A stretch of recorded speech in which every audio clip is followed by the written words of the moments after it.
보겠습니다. 에베소서 4장 11절부터 16절까지 말씀입니다.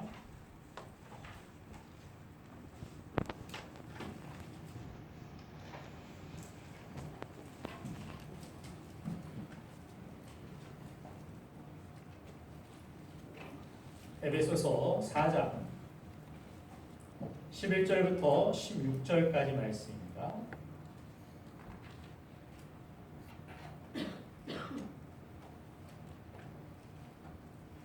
제가 먼저 읽겠습니다.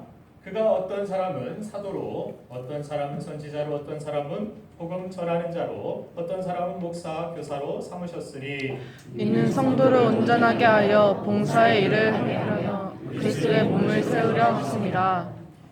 우리가 다 하나님의 아들을 믿는 것과 아는 일에 하나가 되어 온전한 사람을 이루어 그리스도의 장성한 분량이 충만한 데까지 이르리니 이는 우리가 이제부터 어린 나이가 되지 아니하여 사람의 속임수와 간사한 유혹에 빠져 온갖 교훈의 풍조에 밀려 요동하지 않게 하려 함이라.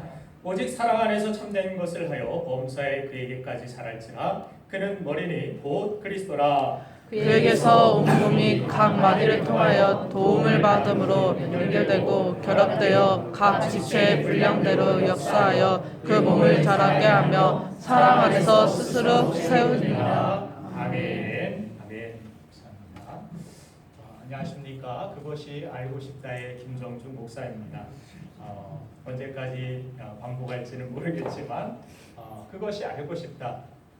특별히 세상의 어떤 일보다 교회 안에서 신앙생활에서의 고민과 여러 가지 질문들 그리고 문제들에 대하여서 우리가 성경적인 대안과 또 성경적인 해답을 찾고 그것을 중심으로 바른 신앙생활, 건강한 신앙생활을 영위하기를 소망하며 그것이 알고 싶다 시리즈를 계속해서 전하고 있습니다.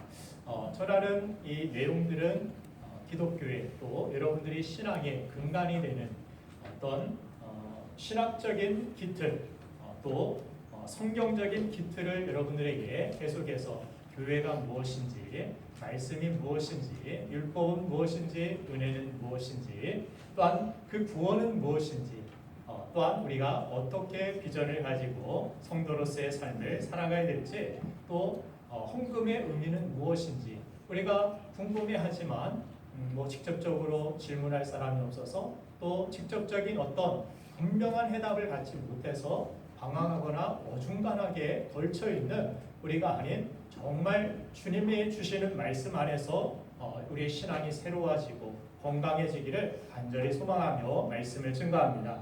특별히 지난 시간에 이어서 두 번째 질문인 교회를 꼭 다녀야 되나요? 밤에 보면은 십자가가 이 온 동네에 그렇게 많이 있는데 교회가 그렇게까지 많이 필요한가요? 또 그리고 교회를 꼭 자기 교회만 다녀야 하는가요? 다 하나님의 집은 아닌가요? 자, 이런 질문들에 대하여서 여러분들 어떤 해답을 가지고 살아가고 계신지 모르겠습니다. 2015년 인구 주택 총조사에서 종교인구 표본 집계를 다른 기사에서 대한민국 제1의 종교가 된 개신교라며 10년간 120만 명 이상 증가해서 이제 1000만 명 이상이 훌쩍 넘었다라는 그런 기사를 본 적이 있습니다. 그런데 현실을 보면은 각 교회마다 출석 성도가 줄어들고 있고 젊은이들이 줄어들고 있다라는 그러한 안타까운 이야기들을 듣게 됩니다. 그래서 어떻게 이렇게 증가했다라는 그러한 결과가 나왔는지 의아함이 들었는데 근데 알고 보니까 종교는 기독교인데 교회는 나가지 않는 가난한 성도들이 많기 때문이라고 이야기를 합니다. 참 가슴 아픈 말이었습니다. 여러 이유가 있겠지만 근본적인 이유는 교회에 대한 오해나 잘못된 지식 때문에 그럴 경우가 크다라고 할 수 있습니다. 교회는 서로를 위해서 기도해주고 축복해주고 서로 함께해주고 격려해주며 서로 돕고 함께 하나님이 주신 비전을 품고 하나님께서 기적 같은 은혜를 베풀어 주신 이 공동체가 교회 공동체인 줄로 믿습니다. 믿으십니까? 물론 연약한 사람들이 모인 공동체인 까닭에 교회 안에서 넘어지고 쓰러지는 그런 일들이 있지만 그럼에도 교회는 본질적으로 좋은 곳입니다. 하나님이 직접 우리를 불러 세우신 곳이 바로 이 공동체입니다. 고린도전서 12장 18절 말씀을 한번 같이 읽어보겠습니다. 시작. 그러나 이제 하나님이 그 원하시는 대로 지체를 각각 몸에 두셨으니. 아멘. 교회를 몸이라고 성경이 표현합니다. 그리고 이 몸은 저절로 생겨난 것이 아니라 하나님이 그 원하시는 대로 지체를 불러가지고 각각 몸에 두셨다라고 말씀합니다. 이 교회를 여러분들이 친구의 권유로, 주변 사람들의, 지인들의 권유로 나오신지 모르겠지만, 또 어떤 사람들은 내가 선택해서 나온 사람이 있는지 모르겠지만, 그 모든 것이 하나님이 원하시는 대로 그 마음을 주셨고 그 사람을 만나게 하셨고, 어떻게 됐든 여러분들을 이 교회로 하나의 몸, 신부 침례교회라는 예수 그리스도의 몸을 이루게 하시기 위하여서 한 사람 한 사람을 지체를 불러서 모아 주셨다라고 성경은 말씀하고 있습니다. 여러분들이 이 교회에 온 것은 하나님의 계획입니다. 하나님의 뜻입니다. 제가 먼 미국에 있다가 이 땅에 이곳에 온 것도 저는 하나님의 계획이고 하나님의 뜻이라 받아들이고 왔습니다. 하나님의 뜻임을 제가 믿고 순종하여 나왔습니다. 하나님의 선하시고 기뻐하시고 온전하신 뜻이 무엇인지, 그 계획이 무엇인지를 우리가 분별하는 것, 그것이 참된 신앙생활 아니겠습니까? 고린도전서 12장 25절부터 27절까지의 말씀도 보면은 어떤 말씀이 기록되어 있습니까? 같이 읽겠습니다. 시작.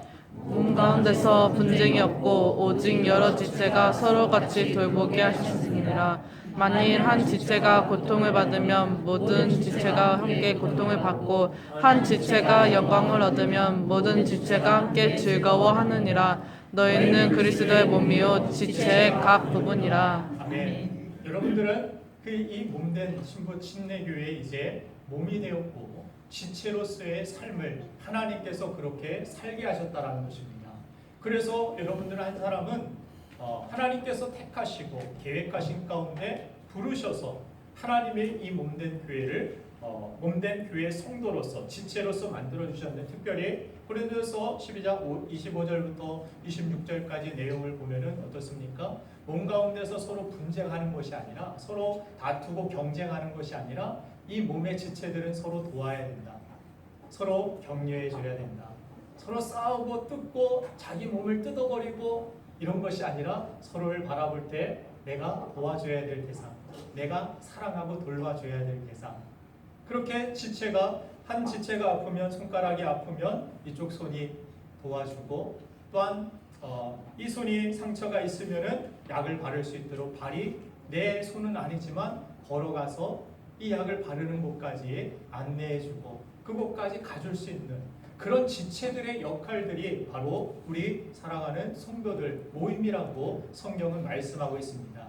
자, 그래서 한 지체가 고통을 받으면 내가 교회의 지체가 되었다라는 것을 어떻게 느끼느냐, 바로 어떻게 증명할 수 있느냐면, 어떤 교회에 한 사람이 어려움을 당했을 때 그 사람의 어려움이 나의 어려움으로 조금이라도 느껴진다라면, 나의 아픔으로 그것이 조금이라도 느껴진다라면, 그리고 교회 안에서 어떤 누군가가 좋은 일들이 생기게 되고 좋은 일들이 일어나면 그 사람의 즐거움이 나의 즐거움, 나의 기쁨이 되면 어떻게 됩니까? 그 사람은 한 몸이라고 성경은 이야기합니다.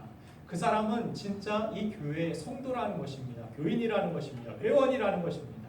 성경은 그렇게 우리가 한 몸은 어떻습니까? 여기가 아프면 온 몸이 막 신경이 쓰이고 아프게 됩니다. 그렇지 않습니까? 여러분들 주변 사람들 바라볼 때 어떻습니까? 이 사람이 막 좋은 일 생기면 어때요? 우리 박정만 집사님 아드님이 이번에 대학 교수로 임명이 돼서 한남대 교수님으로 또 이렇게 임명이 돼서 너무 감사한데, 들으니까 어떻습니까? 나는 우리 자식은 아직 또 못하고 꿈이라고 있는데 배 아프다 막 그렇습니까? 그럼 지체가 아닌 거예요. 손이 막 아픈데 회복이 되고 막 나았습니다. 그러면은 어때요? 머리도 좋고 머리도 맑아지고 몸도 상쾌해지고 기분이 좋아지고, 이런 것이 바로 지체의 모습입니다. 함께 기뻐하고 함께 슬퍼하고 아파하고, 이런 좋은 공동체를 하나님께서 우리를 부르셔서 만들어 주시고 모이게 하셨다라는 사실, 이것이 성경에 기록되고 있는 교회의 모습입니다. 로마서 12장 5절 말씀을 한번 또 읽어보도록 하겠습니다. 로마서 12장 5절 시작. 이와 같이 우리 많은 사람이 그리스도 안에서 한 몸이 되어 서로 지체가 되었느니라. 아멘. 이렇게 많은 사람들이 한 곳에 하나님께서 모이게 하시고 각자 개성도 다르고 살아온 그러한 삶도 다르고 지위와 직분들, 세상에서 하는 일들도 다 다르지만, 그러나 하나님께서 우리 많은 사람이 그리스도 안에서 한 몸이 되어 그렇게 공동체를 이루게 하셨다라고 말씀합니다. 교회는 그래서 우리가 함부로 폄하하고 욕할 대상도 아니고, 교회는 하나님의 계획이 있는 곳이고 하나님의 선한 뜻이 있는 곳이기 때문에 부족해 보이고 연약해 보여도 어떤 태도가 우리에게 필요합니까? 이곳에는 하나님의 계획이 있는 곳이야. 하나님의 선하신 뜻이 있는 곳이야. 내 눈에는 부족해 보이고 연약한 교회의 모습이라 할지라도 하나님의 선하신 계획은 반드시 이루어질 것이야. 하나님의 거룩한 뜻이 있는 곳이기 때문에 나는 그 뜻의 소망을 가지고 어떤 부정적인 생각이나 부정적인 말들을 하지 아니하고 하나님의 나는 선한 뜻을 믿습니다. 요셉이 힘들고 어려울 때에도 막 부정적인 여러 가지, 왜 형제들이, 왜 지체들이 이렇게 했을까, 나를 어렵게 만들었을까, 이것이 아니라 그가 붙들고 믿었던 것은 무엇입니까? 하나님의 선한 뜻, 하나님이 주신 꿈, 하나님이 주신 비전이었습니다. 우리가 신앙생활 할 때 있어서 마찬가지입니다. 당장 있는 어떤 현실과 결과에 집착하는 것이 아니라 우리의 신앙생활의 집중은 어디에 있어야 됩니까? 하나님의 선하시고 온전하시고 기뻐하시는 뜻, 하나님의 계획, 여기에 신앙의 초점이 맞춰질 때 건강한 신앙생활, 어떤 고난과 시험도 이겨낼 수 있는 강력한 믿음의 삶을 우리는 살아가게 되는 것입니다. 자, 많은 이들이 교회를 그렇게 다니지 않는 이유에는 대부분 두 가지인데, 하나는 교회 다니다가 관계에서 상처가 있어서입니다. 또 하나는 개인주의적인 그러한 성향 때문입니다. 죄인이기 때문에 죄인들이 모이면 다툼도 있고 문제도 생기기 마련입니다. 하나님이 세우신 두 가지의 공동체, 이 세상에 딱 두 가지를 하나님이 공동체를 세우셨죠. 하나는 어떤 공동체? 가정 공동체, 그죠? 하나님께서 아담이 혼자 독처하는 것이 좋아 보이지 않아서 돕는 배필로서 하와를 주셨습니다. 돕는 배필이라고 하니까 뭐 남편보다 낮은 사람, 이것이 아니라 돕는 사람은 어떤 사람입니까? 연약한 사람을 돕는 사람은 더 강한 사람입니다. 더 풍성한 사람이에요. 여자들 무시하지 마세요. 여자들이 그렇다고 우월하다고 생각하지 마세요. 서로가 도와주고 서로가 어떤 다른 그런 성향과 또 다른 어떤 은사와 재능을 가지고서 한 몸을 이루어 한 가정을 이루도록 하나님은 그렇게 축복하시고 만들어 주신 것입니다. 또 하나의 공동체는 무엇입니까? 교회죠. 그리스도께서 십자가에서 죽으시고 부활하셔서 생겨난 이 교회 공동체, 너희들이 함께 모여서 기도하고 성령을 기다리라. 그리하여 그들이 함께 마가의 다락방에 모여서 120명 정도, 우리 교회 성도들 정도의 그런 모임이 함께 기도하고 있을 때 성령이 그들 가운데 충만하게 임하였고, 그들이 땅끝까지 복음을 향하여서 나아가는 하나님께 쓰임받는 그런 믿음의 공동체, 그들이 나아가서 사도들이 어떻게 합니까? 가는 곳마다 교회를 세우게 되죠. 공동체를 세운다라는 것입니다. 복음으로 하나 된, 예수 그리스도의 이름 아래 하나 된, 그래서 주의 뜻을 위하여 주의 뜻을 전하고 주의 뜻을 이루는 교회 공동체가 세워진 것, 이것이 바로 하나님께서 그 사람들을 부르셔서 하나님이 모이게 하셨고 각 교회로서 주님의 몸된 교회를 이루게 하신 것, 그것이 하나님께서 이루신 이 땅에 허락하신 교회 공동체라는 것입니다. 그러므로 가정이든 교회든 우리가 함부로 대해서도 안 되고 함부로 다뤄서도 안 되고 함부로 생각해서도 안 되는 것입니다. 하나님이 직접 우리에게 허락하여 주신 공동체이기 때문에. 자, 그런데 이 공동체 안에서 우리 연약함을 가지고 있는 죄인들이 모이니까, 죄인들끼리 모이면 어떻게 됩니까? 죄수끼리 모이면 싸움이 있죠. 우르렁거리고 다툼이 있고 연약함이 있습니다. 자, 부족한 모습 가운데 교회만 그렇습니까? 사랑하는 가정 공동체는 그렇지 않습니까? 우리 이미 결혼하신 분들, 나는 단 한 번도 아직까지 싸우지 않았다. 한번 손 들어보세요. 한 번도 남편과 아내와 나는 다툰 적이 없다. 한번 손 들어보세요. 이 세상에 아무도 없을 것입니다. 그냥 아예 무관심하고 결혼하자마자 그냥 말도 안 하고 나 따로 뭐 이렇게 산 사람들은 모르겠지만, 뭔가 함께 일하고 뭔가 함께 하나 되기 위해서는 서로가 다른 부분들이 있기 때문에 충돌하게 되고 다투게 되고, 뭔가가 안 맞는 그런 부분들 어떻게 해야 됩니까? 그때마다 이혼해 버려야 됩니까? 그때마다 헤어져 버려야 됩니까? 상처가 있으니까, 나 싸웠으니까 이제 더 이상 안 살래. 그렇지 않죠? 그러면 이 세상의 가정 공동체는, 가정은 더 이상 존재하지 않을 것입니다.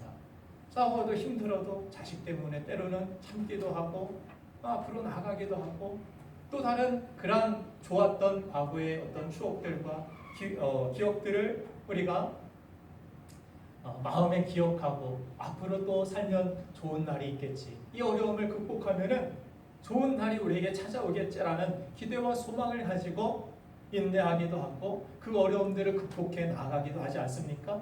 교회도 마찬가지입니다. 그렇게 사랑하는, 정말 죽고 못 살아서 결혼하겠다라고 평생 함께 하겠다라는 그러한 배우자끼리도 서로 다투기도 하고 문제가 있는데, 교회는 어떻습니까? 교회는 우리가 막 평생 함께 하겠습니다라고 결혼식처럼 언약을 막 낭독하고 그렇지는 않지 않았습니까? 그렇죠? 그런데 우리가 교회 안에서 그런 사람들이 모여있기 때문에 상처도 있고 아픔도 있습니다.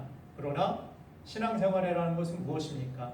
왜 하나님께서 하필 개인적으로 그냥 혼자 신앙생활하면 마음 편하고 속 편하고 좋을 것 같은데, 왜 교회는, 또 목사님은 강단에서 이 소규모 소그룹에 들어가라, 목장에 들어가라, 이렇게 함께 모여야 된다, 이런 말씀을 하셔서 내 마음을 부담스럽게 하시는 것입니까? 라는 생각을 할 수도 있겠다라고, 제가 여러분들의 입장을 바꿔놓고서 생각해 보니까 그럴 수도 있겠다라고 생각이 들었습니다. 또한 요즘 혼족이라고 해서 혼밥, 혼자 밥 먹는 거, 혼영, 뭐예요? 혼자 영화 보는 거, 혼쇼, 혼자 쇼핑하는 거, 혼놀, 혼자 노는 거. 예전에는 이런 사람들이 그냥 뭐 외롭겠다라는 생각이 들었는데, 어느덧 홀로의 삶을 이제 즐겨보자라는 시대로 바뀌고 있습니다. 이 혼족의 삶은 저는 청년 때 이미 겪어봤기 때문에, 살아봤기 때문에, 저는 혼자 영화 보는 것도 좋아합니다. 혼자 밥 먹는 거 좋아해요. 그래서 집사람이 저를 이상하게 생각하고 그냥 뭐 그런 사람을 지금은 아싸라고 부르죠. 아웃사이더, 밖에서 이렇게 맴도는 사람, 그냥 어울리지도 않고 친구들이랑 또 혼자 생각, 혼자 결정, 혼자 밥 먹고 혼자 영화 보고. 저는 뭐 그게 불편하지가 않았습니다. 오히려 편리했어요. 속 편하고 마음 편하고 혼자 생각하고.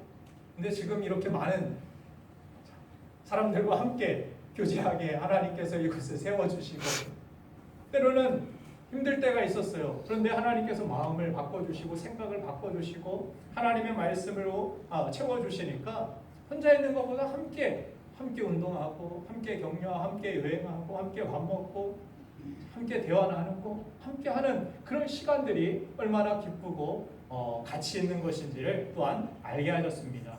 그렇게 요즘은 혼자 사는 홀로의 삶을 즐겨보자라는 혼족 시대로 바뀌고 있기 때문에, 많은 사람들이 신앙생활 하면서도 이런 개인주의적인, 그렇죠? 혼자 신앙생활 잘 할 수 있지 않을까? 요즘 인터넷도 많이 발달해 있고 TV만 틀어도 설교가 막 쏟아져 나오는, 그렇죠? 그런 가운데 있는데, 그것 바라보면서 내가 말씀만 잘 듣고 내가 구원의 은혜만 간직하면 그거 신앙생활 다 하는 것 아닙니까?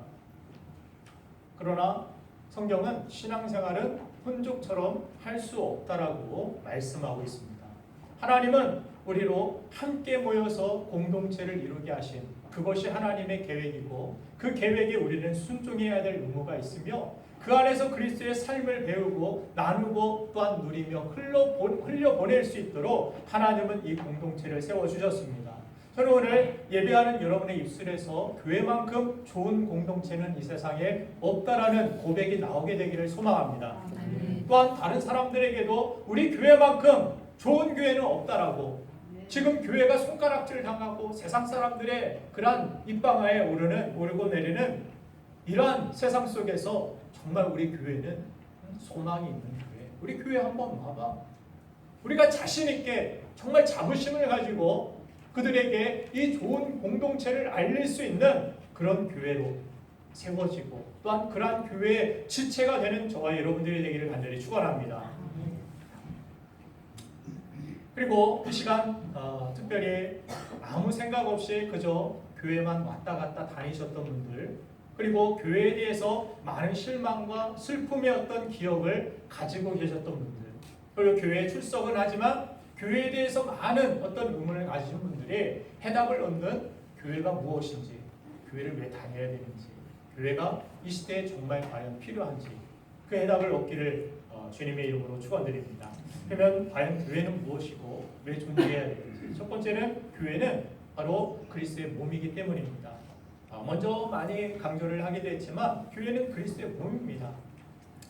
교회는 보이지 않는 하나님께서 세상에 자신을 드러내는 방식이 바로 교회입니다. 교회는 몸이에요. 무슨 말입니까? 머리 대신 주님이 교회를 본 사람이 주님을 볼 수 있도록 교회는, 이 공동체는 주님의 몸을, 주님의 존재를 드러내는 그곳이 바로 이 교회 공동체라는 사실입니다. 그런데 우리는 너무 연약하죠? 주님의 몸이라 이렇게 드러내고 보여주기가 너무 부족한 모습들이 많이 있죠. 그럼에도 불구하고 하나님은 이 교회가 그렇게 성장해지고 그렇게 건강해지고 그리하여 주님의 몸된 교회로서의 역할을 감당하고 또한 세상에 주님의 존재를 이 교회를 통하여서 보여줄 수 있는 곳, 이곳이 바로 우리 교회, 신부침례 교회가 되기를 주님은 원하시는 줄로 믿습니다. 적지 않은 사람들이 현대시 어떤 교회 건물들을 바라보면서 비난하는 모습을 보게 됩니다. 강남에 있는 모 교회, 그 교회도 서울에 올라갈 때 자주 보기도 했지만 그 교회 보면은 어마어마합니다. 이게 인천공항인지 교회인지 모를 정도로 아주 이 정도로 이렇게 바라봐야 꼭대기가 보일 정도로 어마어마해요. 정말 운동장 한 2개 정도는 될 정도의 어떤 그러한 규모, 그런 모습들 가운데서 여기에 교회 몇 천억으로 지었느니 뭘 했느니, 교회가 너무 화려하지 않느냐, 교회를 짓기 위해서 그렇게 많은 돈을 투자해야 되겠느냐, 여러 가지 그러한 생각들과 비판을 가지고서 교회 건물들을 바라보고 그것이 교회라 이렇게 평가하는 사람들의 이야기를 들을 때 저는 그 사람들이 교회에 대하여서 바로 알지 못하고 교회가 무엇인지를 잘 몰라서 교회가 건물로서 그렇게 인식되고 있는, 교회는 무엇입니까? 교회는 아까도 말씀드렸죠?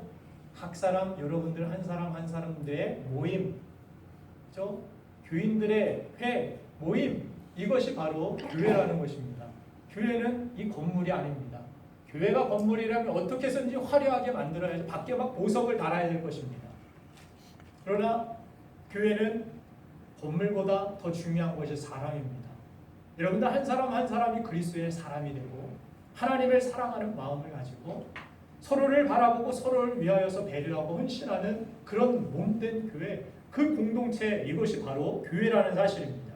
그래서 이런 논란이 근본적으로는 교회와 교회 건물을 구분하지 못하여서 더 과장되게 그렇게 나타나는 그런 모습이라고 생각을 합니다.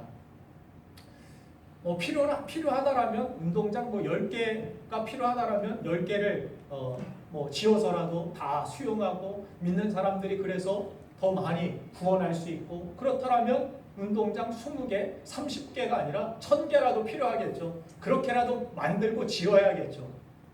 그렇죠? 그러나 이 건물은 이 성도는 건물을 위해서 존재하는 것이 아니라, 그렇죠? 이 건물은 성도들이 함께 예배를 할 수 있고 교제를 나눌 수 있고 함께 하나님을 섬기고 하나 될 수 있는 그러한 모임을 갖는 그러한 의미가 있는 것이지, 이 교회 건물 자체가 교회가 아니라는 사실을 우리는 또한 기억해야 할 것입니다. 자, 그래서 교회는 그리스도의 몸이라고 에베소서 1장 23절 말씀에서 기록하고 있습니다. 교회는 그의 몸이니 만물 안에서 만물을 충만하게 하시는 이에 충만함이니라. 교회는 그의 몸이고 그의 몸이 된 여러분들은 그렇게 부르심 가운데 계획대로 하나님께서 불러주신 한 사람 한 사람이 지체라는 사실, 그리고 지체들은 고린도전서를 보면은 고린도전서 12장에 보면은 무슨 이야기가 나옵니까? 자, 12장 18절에 보면 그러나 이제 하나님이 그 원하시는 대로 지체를 각각 몸에 주셨으니 만일 다 한 지체뿐이면 몸은 어디냐? 이제 지체는 많으나 몸은 하나라. 눈이 손더러 내가 너를 쓸데없다 하거나 또한 머리가 발더러 내가 너를 쓸데없다 하지 못하리라. 머리가 발더러 너는 자꾸 냄새나니까 너는 내 몸에서 쓸데없어. 너 왜 그렇게 생겼어? 발 너 못생겼어. 그러니까 필요 없어. 성도가 서로를 바라볼 때 아무리 냄새나는 죄인이라 할지라도, 부족해 보이고 연약해 보이고 초라해 보이는 사람이라 할지라도 하나님의 계획이 그 사람을 향하여 있기 때문에, 그 사람이 또 필요해서 하나님께서 부르셨기 때문에 교회 안에서는 누구도 우리는 무시해서도 안 되고, 어떤 연약한 모습을 가지고 있다 할지라도 그 사람에게 향하여서 우리는 열린 마음을 가지고 대해야 될 줄로 믿습니다. 함부로 쓸데없다, 함부로 저 사람은 연약하니까 부족하니까 못난 사람이다 이렇게 평가해서도 안 될 줄로 믿습니다. 하나님의 계획이 있는 소중한 사람임을, 한 사람 한 사람이 어린 아이라 할지라도 하나님의 선하신 계획, 하나님의 선하신 뜻이 그 안에 있는 귀중한 사람임을 여러분들 그렇게 아시고, 우리 그런 의미에서 우리 옆 사람에게 한번 그렇게 인사해 보겠습니다. 귀한 분이 옆에 앉아 주셔서 감사합니다. 귀한 분이 옆에 앉아 주셔서 감사합니다. 똑떨어 하신 분들은 뭔가요? 귀한 분 아닌 것 같아요. 아주 몹쓸 사람 같고 없어져도 될 사람 같고 그렇지 않습니다. 여러분 한 사람 한 사람. 그래서 연약한 지체, 고린도전서 12장 계속 읽어보면 22절에 그뿐 아니라 더 약하게 보이는 몸의 지체가 도리어 요긴하고, 여러분들 새끼손가락 별 필요 없는 것 같고 새끼손가락이 별 힘도 못 쓰는 것 같지만, 그렇죠? 코 청소나 할 때나 필요할 것 같지만 그렇지 않습니다. 새끼손가락 하나 골절돼 보세요. 이게 온 몸이 불편하고 온 몸이 신경이 쓰이고, 여러분들이 힘을 꽉 쥘 때도 새끼손가락 없이 여러분들 한번 이렇게 줘보세요. 주먹이 세게 쥐시나요? 그렇지 않죠? 새끼손가락인데 힘을 조금 보태면 이 힘이 2배, 3배는 쥐어지게 됩니다. 연약해 보이는 것 같고 우리의 판단에는 쓸모없는 나 같은 사람 교회에 필요하기는 할까? 여러분들 연세가 들면 들수록 그런 생각을 하기가 쉬운데 절대로 그렇지 않습니다. 그런 생각을 하는 것 자체가 하나님의 계획을 무시하는 거고, 하나님의 부르심에 대하여서 여러분들이 그런 생각, 그런 판단을 한다는 것 자체가 잘못된 생각임을 여러분들 아시기 바랍니다. 나 같은 사람 아무 힘도 없고 아무 능력도 없고 교회에다가 내가 폐만 끼치는 것 같은데 나이가 들어가지고, 절대로 이런 생각 여러분들 버리시길 바랍니다. 나이 드신 분들 크게 아멘 하시길 바랍니다. 늙으면 죽어야지 맨날 이런 얘기는 하지 마시고, 교회를 위해서 더 기도해 주시고, 젊은이들, 어린 아이들을 위해서 더 기도해 주시고, 보면 쓰다듬어 주시고, 칭찬해 주시고, 너 왜 인사 안 해? 막 이러지 마시고, 먼저 인사해 주시고 안아주시고, 얼마나 사랑스러워요. 어린아이가 뭘 잘 모르지만 이렇게 교회에 와가지고 하나님 앞에 예배드리고 앉아있는 이 모습이 얼마나 감사하고 얼마나 귀한 모습입니까? 그래서 교회라는 것이 바로 건물이 아니라 구원받은, 예수 그리스도를 믿고 구원받은 사람들의 모임, 그것이 바로 교회이며 그것은 바로 그리스도의 몸이라고 성경은 우리에게 가르쳐 주는 줄로 믿습니다. 그러므로 교회는 구원받은 사람들이 하나님의 사랑 안에서 하나의 몸처럼 연합한 공동체입니다. 이 몸은 공동체 안에서 건강하게 자라야 합니다. 요한복음 1장 12절을 보면은 뭐라고 말씀하고 있습니까?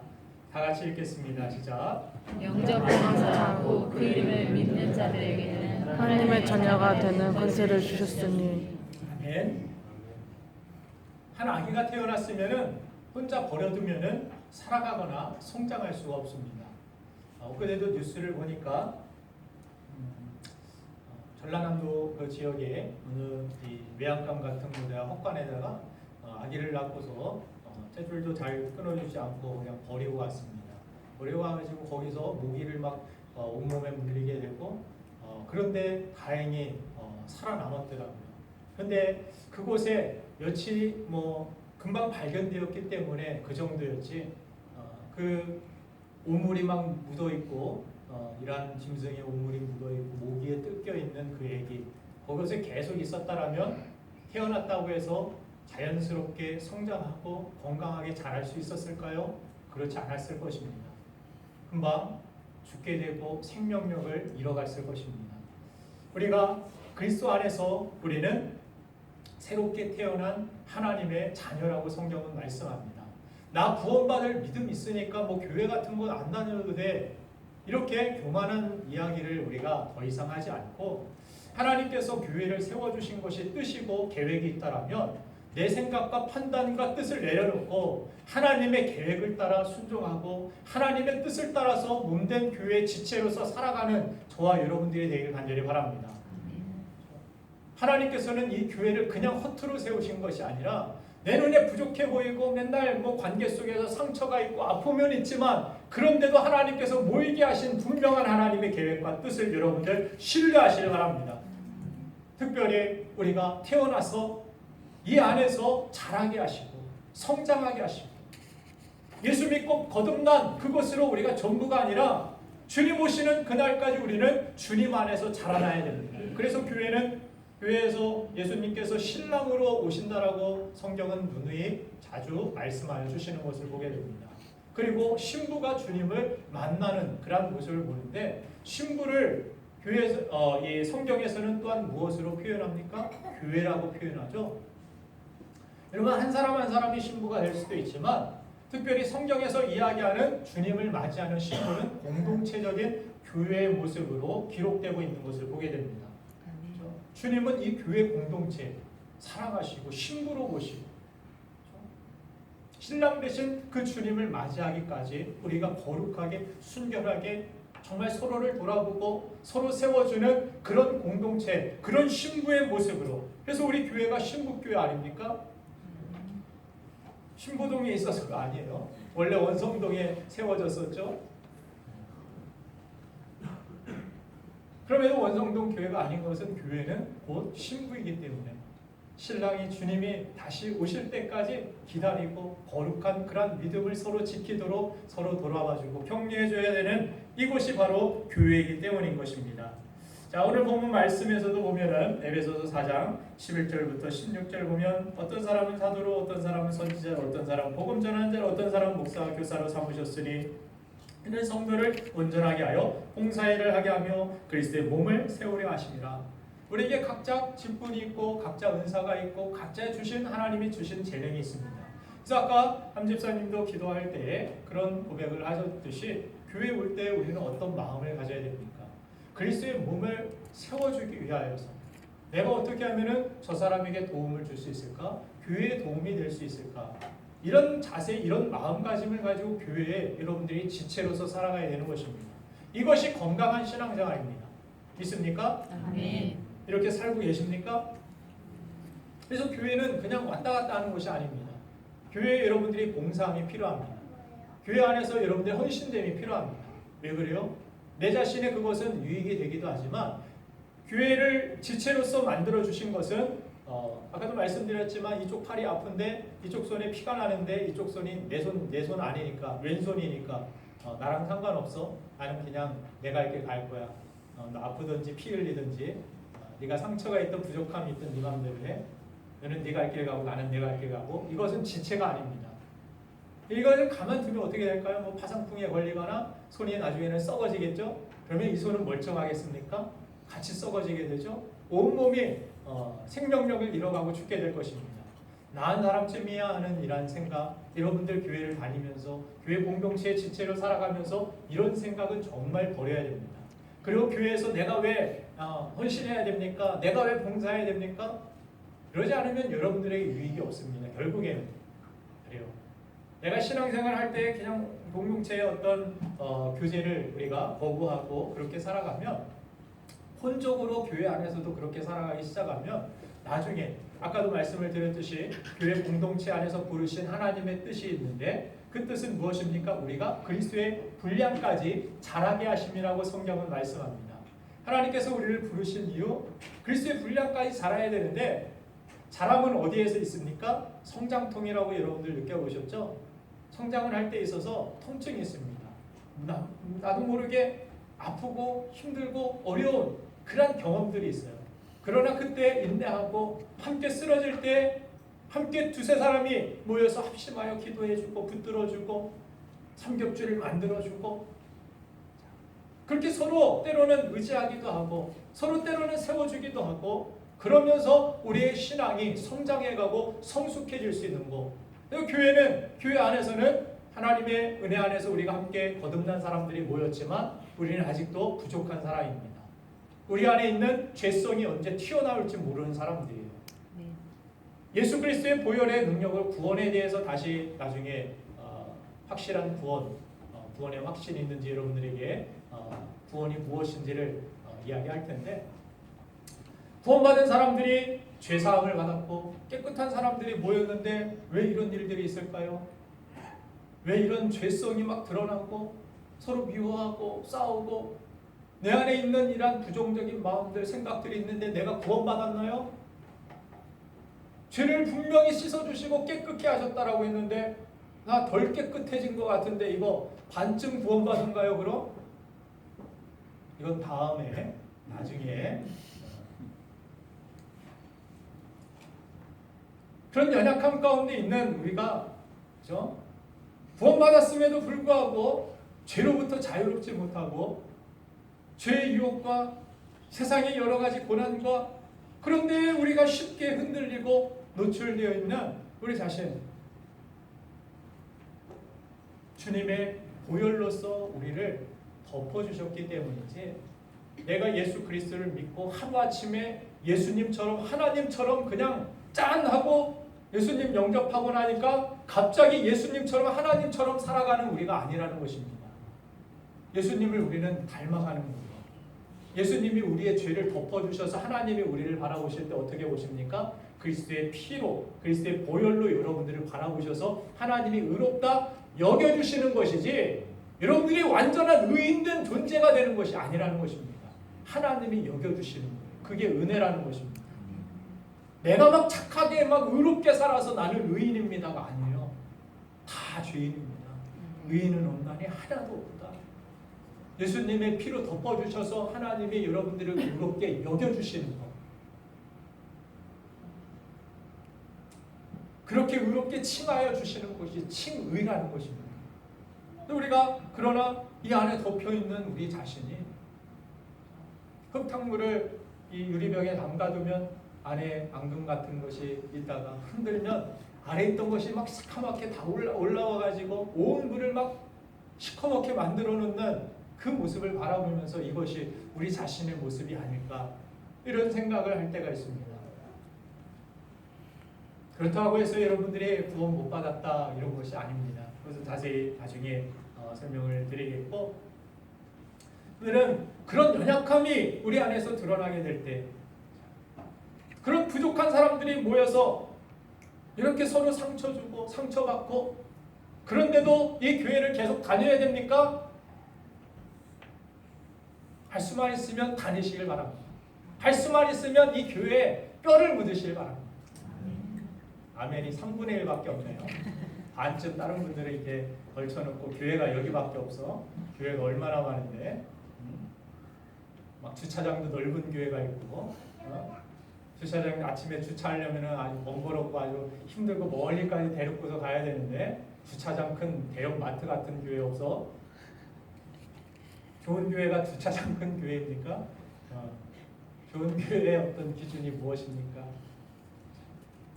교회는 이런 성도들의 거룩한 공동체이고 모임이고 이런 상처와 아픔들이 있지만 그것을 서로 극복해내고 서로 주님이 우리를 용서하신과 같이 용서해주고 그 안에서 때로는 인내하고 참아주고 그 사람 때문에 정말 힘든데 교회 나올 때마다 그 사람 뒤통수만 바라보면 그냥 은혜가 뚝 떨어지는 것 같은데도 그런데도 불구하고 지체로서 그렇죠?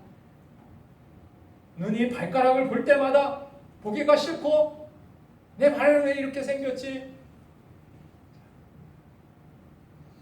다른 발로 바꾸고 싶지만 그럼에도 불구하고 어떻게 해야 돼요? 붙어 있어야 돼요. 그리스도의 교제 안에서 예수님을 잘 믿는다라는 것은 예수 그리스도 안에서 붙어있는 싸움이라고 분명히 말씀을 드렸지만 이 교회도 마찬가지입니다. 교회도 할 수만 있으면 모든 교회가 하나님이 기뻐하시는 교회이지만 우주적인 입장에서 볼 때에 모든 교회들이 그렇게 주님께 연결된 그리스도 안에 속하여 있는 교회들이지만 이단들이 아니라면 그렇다면 그 모든 교회들이 하나님이 기뻐하시지만 아까도 말씀드렸죠. 하나님은 여러분들을 몸으로 지체로서 만들어 주셨다라고. 우리가 몸이 고장나면 때로 이식을 받을 때가 있습니다. 이식을 받을 때가 있어요. 이식을 받는데 눈이 안 좋아가지고 내가 안구 이식을 받았다. 그런데 이식을 받고 그것이 정착되기까지 그것이 제 기능을 하기까지는 오랜 시간이 걸리기도 하고 또한 위험성도 있고 그리고 내 눈이 안 좋아졌다고 해서 맨날 그냥 내 눈을 교체하고 맨날 이식해 주세요 해가지고 매일 교체를 시킨다라면 어떻게 되겠습니까? 정상적이지도 못할 뿐만이 아니라 건강하지도 못할 것이고 이 눈 때문에 뭐 다른 어떤 부작용들과 후유증들과 여러 가지 그런 증상들이 안 좋은 증상들이 나타날 것입니다.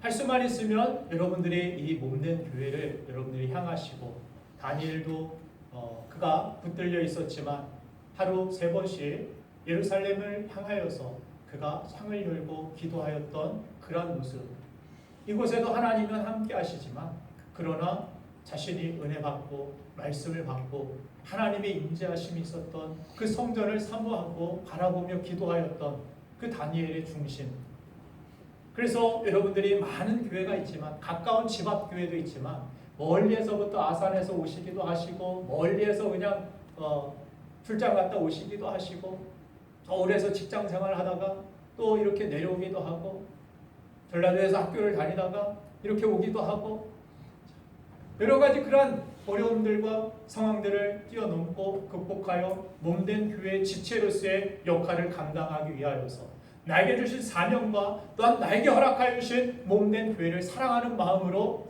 이 교회를 섬기고 하나 되고 참석하는 참여하는 그것도 바로 믿음이라는 사실을 여러분들 아셔야 하기를 바랍니다. 아멘. 또 그렇지 못한다고 해서 그 사람을 우리는 정죄하거나 비판할 필요는 없습니다.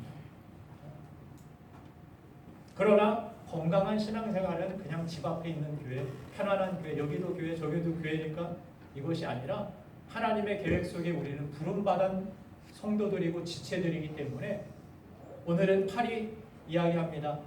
오늘은 8이 오늘은 내 몸에 붙어있기 싫으니까 우리 찬양자매 팔에 내일은 붙어있게 해서 하고 찬양자매 머리에 이렇게 붙어있어 보세요. 제 팔이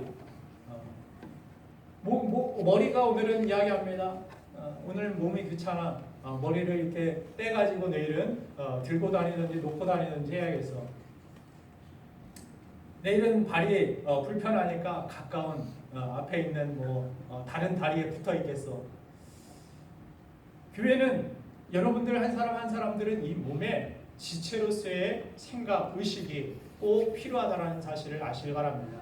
그냥 아무데나 붙어 있을 수도 있겠지만 그것은 그냥 결코 아름답지 않은 모습, 건강하지 못한 모습임을 여러분들이 아시고 나에게 허락된, 나에게 주신 이 몸된 교회, 이 교회 안에서 하나님의 부르심에 응답할 수 있는 몸된 교회로서의 삶을 살아가게 되기를 간절히 바랍니다. 그리고 에베소서 1장 22절 말씀과 4장 15절 말씀을 보면은 오직 사랑 안에서 참된 것을 하여 범사의 계획까지 잘할지라 그는 머리니 곧 그리스도라.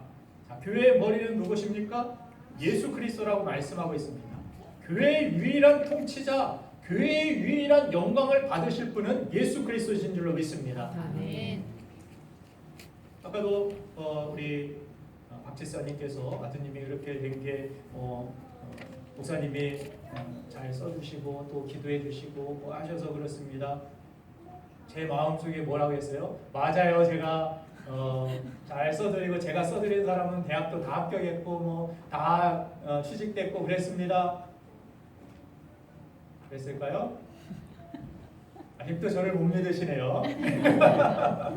그렇지 않습니다. 하나님이 하셨죠. 하나님의 은혜입니다라고 고백했습니다. 하나님이 하신 거예요. 하나님이 도와주신 거예요. 믿습니까? 네. 그냥 목사는 뭐 필요 없지, 뭐 아무 쓸데가 없지, 그렇게는 생각하지 마시고 위에서 기도하긴 하지만 그 모든 기도와 모든 간구 가운데 하나님이 응답하시고 하나님이 일하시고 은혜 베푸신 줄로 믿습니다. 하나님께 영광을 돌리는 거예요. 하나님께 감사를 드리는 것입니다. 그래서 교회는 내 유익과 영광을 위하는 곳이 되어서는 안 됩니다. 아까도 말씀드렸지만 교회가 내 유익을 위해서 오면 여러분들은 결단코 시험에서 벗어날 수 없습니다. 맨날 시험 드는 신앙생활, 맨날 시험 드는 교회 생활을 할 수밖에 없습니다. 나 알아달라고 내 영광을 위하여 교회에 오면은 여러분들 꼭 시험 받습니다. 제가 끝나고 나면은 어떤 분들이 인사하다가 어떤 분들에게 기도하다가 그냥 지나치시는 분들 계세요. 목사님 본 것 같은데 나에게는 악수 안 해줬어. 나는 인사 안 해줬어. 나 알아주지 않았어. 이런 생각을 가지면 어떻게 할까요? 시험에 들 수밖에 없죠. 뭔가 목사님이 나를 막 멀리 하시는 것 같아. 미워하시는 것 같아. 그러지 않습니다. 저는 여러분들 미워하지 않습니다. 여러분들 사랑합니다. 정말 잘 되길 원하고 여기까지 강건함을 가지고 살아가기를, 하나님과 함께 동행하기를 축복하며 그렇게 기도합니다. 여러분들 미워해서 뭐 하겠어요? 하나님의 사랑 안에서 우리가 그런데 한 몸을 이루지 못할 때 다툼이 있고 그런 아픔과 시험이 있는 이유는 내 유익과 영광을 위해서 나오니까. 사람들이 나를 알아주지 않아요. 나를 인정해주지 않는 것 같아요.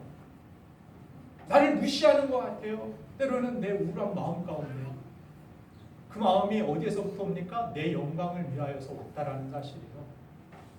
내 영광이 돌려지지 않으니까, 내 영광이 사라지는 것 같으니까 자꾸 화가 나고 교회에 대해서 섭섭한 마음이 들고 사람들에 대해서 섭섭한 마음, 서운한 마음이 든다라는 거예요. 나이가 들면서 그럴 수 있습니다. 나이가 들면서 자꾸 육신의 연약함이 있고 또한 사회적 지위가 어떤 영향력이 좁아지게 되니까 그런 생각이 들 수 있습니다. 섭섭한 마음, 서운한 마음. 그런데 나이가 들어도 섭섭하지 않고 건강하게 사람들에게 정말 인정받고 저 사람처럼 나는 그렇게 노후를 살아갈 거야. 신앙생활 할 거야. 이런 사람들을 보면 어떻게 살아갑니까? 연약함이 있는데 나이도 들었는데 먼저 손 내밀어 주는 거야. 먼저 기도해주고 먼저 격려해주고 먼저 사탕이라도 하나 주려고 하고 힘들고 어려우면 손 잡아주고 뭐 크게 뭘 도와줄 수는 없지만 그래요. 맨날 나한테 인사 안 했어? 했어? 나 알아줬어? 안 했어? 이게 아니라 먼저 다가가지고 이렇게 겸손하게 격려해주고 내 영광을 버리고 나는 이런 사람이고 나는 나이가 있고 나는 사회적 지위가 있고 이런 사람이지만 교회 안에서는 그 모든 것들을 부인하고 내려놓는 것이 머리 대신 예수 그리스도가 계시는 교회라는 사실을 여러분들 아시길 간절히 바랍니다. 아멘. 그래서 이 교회는 내 영광, 내 유익, 나를 높이기 위한 자리로 오는 것이 아니라 머리 되시는 주님의 뜻을 위해서 모임이고 주님이 기뻐하시는 뜻을 이루기 위해서 우리가 지체가 되어서 손발이 되어서 헌신해야 할 것, 이것이 바로 교회인 줄로 믿습니다. 그래서 교회 안에서는 빈부귀천 막론하고 모든 그리스도의 평등한 그리고 하나된 몸으로 거듭내야 했고 이것이 몸인 교회라는 사실을 여러분들 기억하시기 바랍니다. 교회는 오직 하나님만을 위하여 하나님만을 삶의 주인으로 모시고 하나님의 영광만을 드리기 원하는 하나님의 구원받은 백성들의 모임이 바로 교회임을 여러분들 깨달으시고 기억하시기 바랍니다. 두 번째 마지막으로 짧게 교회는 변화되는 사람들의 모임이라는 사실입니다. 변화되는 여기에 초점을 맞추셔야 됩니다. 우리는 완전한 천사들이 아닙니다. 그죠? 천사도 여러분들이 흠모하지만 하나님의 사랑받는 자녀이기 때문에 흠모하는 거예요. 천사보다 능력이 뛰어나지는 않지만 여러분들이 그런데 하나님이 독생자를 내어주시기까지 얼마나 사랑하시는지 천사가 막 샘날 정도로 그렇게 나도 사랑받고 싶은데 천사는 맨날 일만 하는 거예요. 하나님은 여러분들과 인격적인 그러한 교제와 사랑을 나누시길 원하시고 그리고 이 교회로 부르셔서 하나님은 무엇을 원하시느냐? 이 교회 안에서 우리는 변화되어 가는 존재가 된다라는 사실입니다. 자, 그리스도의 몸이라고 좀 전에 정의를 내렸지만 교회의 현실이 그렇지 못한 모습 가운데 때로 부끄러울 때가 있다라고 말씀을 드렸습니다. 우리 교회 와보라고 선뜻 이야기하지 못하는 것은 연약한 그러한 모습들, 현실들이 우리 자신에게 존재하고 있기 때문에 교회 안에서도 여러 가지 일들이 일어나고 우리 교회는 뭐 그런 큰 일들은 없지만 다른 교회들 보면은 막 목회자들끼리 목사들끼리 막 싸우고 목사님들 막 회의 가운데서 여러 가지 그런 어려운 일들 막 서로 다툼이 있는 정치판의 그런 모습들을 때로 보기도 합니다. 그러면 사람들이 이렇게 비난합니다. 예수 믿는 것들이 더하구만. 예수 믿는 것들이 더해. 어떻게 저런 인간들이 교회 안에 있냐? 이런 이야기들 손가락질이 쏟아지는 모습을 보게 됩니다. 교회에 다니는 사람도 똑같은데 뭘 배우겠다고 교회를 가느냐? 우리 상관하지 말고 당신들이나 더 열심히 다녀가지고 좀 똑바로 살아라고. 인정해야 될 부분은 인정해야 됩니다. 우리 아까도 말씀드렸지만 부족함과 연약함이 흙탕물처럼 다시 올라오고 연약한 모습을 세상에 그렇게 보여질 때가 종종 있기 때문입니다. 그런 현실들 가운데서 우리는 공적으로 사도신경을 하지 않습니다. 침례교에서는 사도신경을 하지 않아요. 성경적인 어떤 불합리한 그런 고백들이 들어있기 때문에 사도신경을 우리는 하지 않지만 건강한 그런 구절들을 보면은 사도신경의 거룩한 공회를 믿사오며, 그죠? 그런 거룩한 공회를 믿는다. 공회. 이것은 세상의 교회가 거룩하다라는 것을 이야기하는 것입니다. 그리고 거기에 죄를 사하여 주시는 것을 믿는다라는 그런 표현을 떠납니다. 교회 모인 성도들은 사실상 죄를 짓는 죄인들이라는 것입니다. 죄성을 가진 그런 사람들의 모임, 이것이 바로 교회의 모습. 거룩한 성도들, 구원받은 성도들이 모였지만 한편으로는 아직 완성되지 못한, 이미 구원받았지만 또한 그러나 앞으로 나아가야 돼요. 이미와 아직이 함께 공존하는 것이 바로 교회이며 성도라는 것입니다. 이미 구원받았습니다.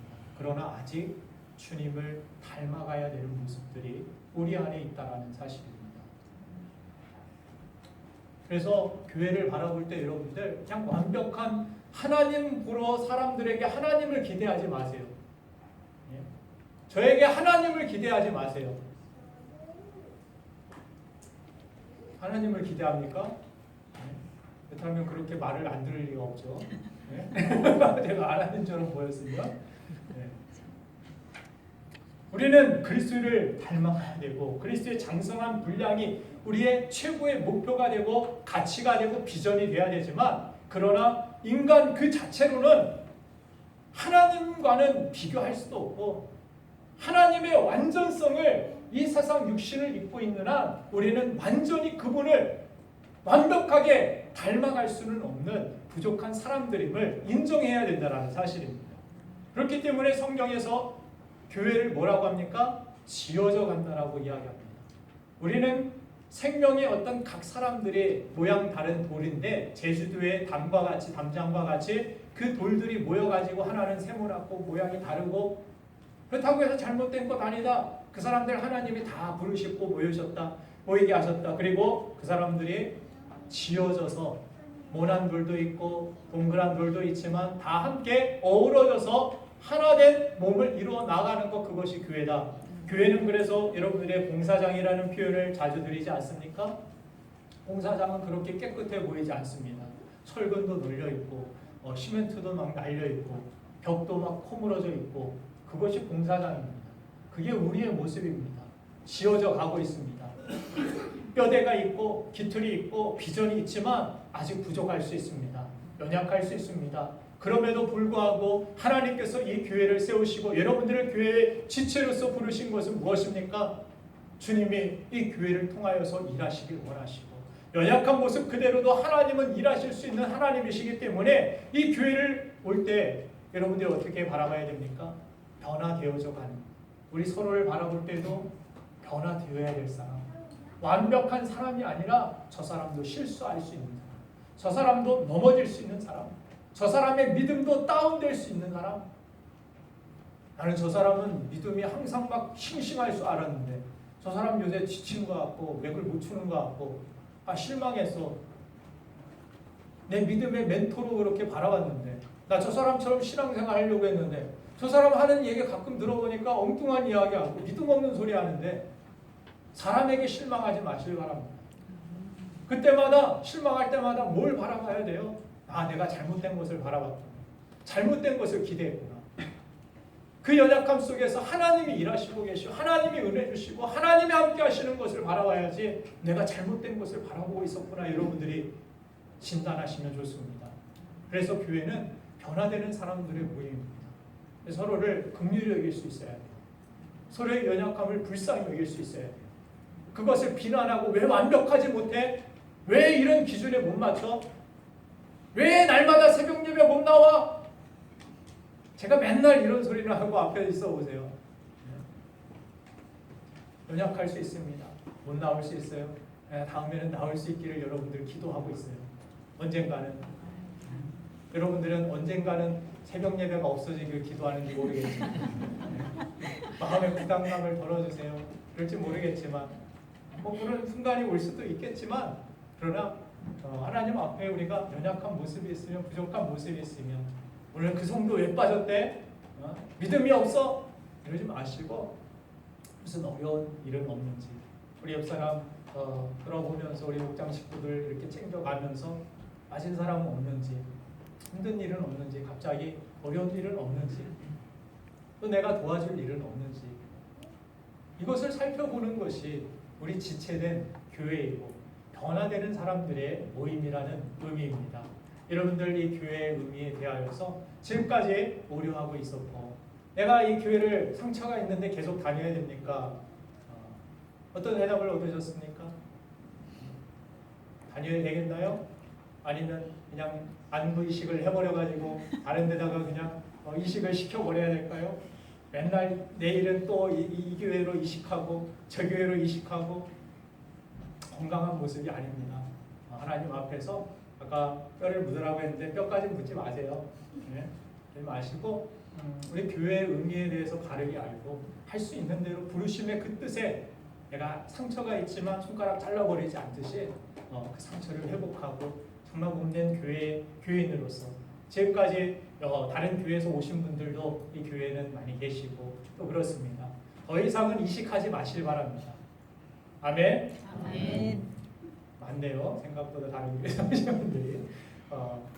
그래요. 주님 오실 때까지 하나님의 부르심을 따라 하나님이 기뻐하시는 뜻에 순종하며 하나님의 선하심을 믿으며 우리 서로를 바라볼 때 연약함이 있지만 서로 긍휼히 여기고 위하여 기도해주고 하나님 앞에 바로 서는 건강한 교회가 되기를 기대하고 소망하는 우리가 되기를 주님의 이름으로 축원드립니다. 한 시간 우리 잠시 기도하길 원합니다. 하나님